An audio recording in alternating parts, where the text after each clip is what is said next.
In the 5th and 6th centuries, mankind stood on the verge of chaos. It seemed that the civilization which had taken 4,000 years to grow had started crumbling.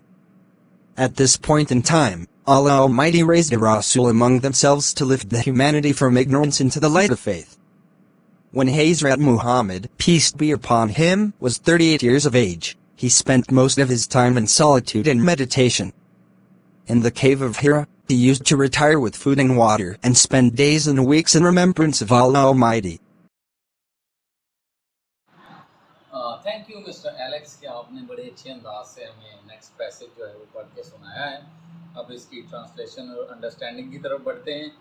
In the 5th and 6th centuries mankind stood on the verge of chaos कि 5वीं और 6ठी सदी के दौरान इंसानियत तबाही के दहाने पे खड़ी थी। chaos इस पैसेज का एक इम्पॉर्टेंट वर्ड है जो आपको आ सकता है पेपर के लिहाज से इम्पॉर्टेंट है, स्पेलिंग और सिनोनिम के एतबार से। वर्च मीन्स किनारा या दहाना।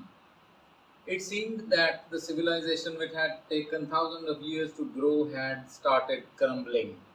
तो इस दौरान ऐसा महसूस होता था कि वो तहजीब जिसने अपने पाँव पे खड़े होने पे कई सदियां लगाई हैं, हज़ारों साल लगाए हैं, वो अब लड़खड़ा के गिरने लगी है और बिल्कुल तबाह व बर्बाद होने वाली है। At this point of time, Allah Almighty raised a Rasul among themselves. तो इस वक्त कुदरत की रहमत जो है वो जागी है और अल्लाह ताला ने रसूल सल्लल्लाहु अलैहि वसल्लम को मबूस किया है और सऊदी अरब के लोगों को राह हिदायत दिखाने के लिए अल्लाह ताला ने उन्हीं लोगों के अंदर से एक शख्स को चुना है जिसका नाम है नबी पाक सल्लल्लाहु अलैहि वसल्लम, हज़रत मोहम्मद सल्लल्लाहु अलैहि वसल्लम, who was to lift humanity from their ignorance into the light of faith.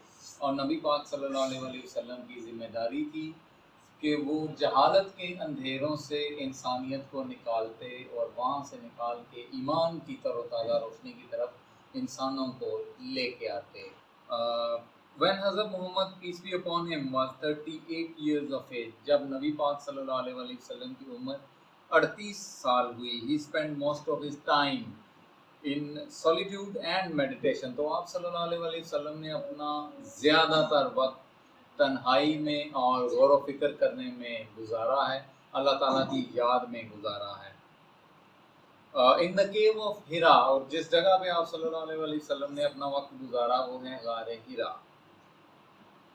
He used to retire with food and water and spend days and weeks in the remembrance of Allah Almighty, कि अल्लाह ताला की याद में और अल्लाह ताला की याद को तरोताज़ा रखने के लिए आप सल्लल्लाहु अलैहि वसल्लम ना सिर्फ 1 या 2 दिन बल्कि कई दिन और कई हफ्ते गारे हिरा में गुजार देते थे ताकि अल्लाह ताला से और नबी पाक सल्लल्लाहु अलैहि वसल्लम का कनेक्शन मज़ीद मजबूत हो सके और उसकी बुनियाद पे वो इंसानियत को एक बेहतर सिमत की तरफ लेके जाते हैं।